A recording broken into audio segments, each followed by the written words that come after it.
আগামীকাল ২২ জুন রাত ১১টায় বিশ্বকাপের গ্রুপ জেতে মুখোমুখি হবে Argentina nation of football team এবং Austria nation of football team. ম্যাচটি অনুষ্ঠিত হবে ডালাস স্টেডিয়ামে।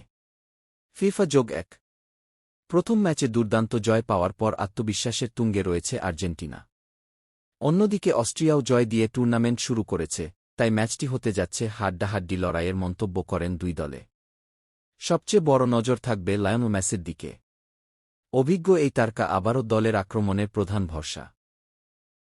তবে অস্ট্রিয়ার শক্তিশালী প্রেসিং এবং সংগঠিত ফুটবল আর্জেন্টিনার জন্য চ্যালেঞ্জ হতে পারে ব্যাপক আলোচনা।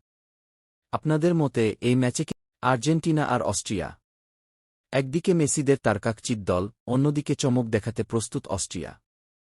আর্জেন্টিনা কি তাদের আধিপত্য ধরে রাখবে, নাকি অস্ট্রিয়া তৈরি করবে বড় অঘটন? ফুটবলপ্রেমীদের চোখ এখন এই হাই ভোল্টেজ ম্যাচে। আপনার মতে কে জিতবে, আর্জেন্টিনা নাকি অস্ট্রিয়া? আমার চ্যানেলটা সাবস্ক্রাইব করবেন। ধন্যবাদ।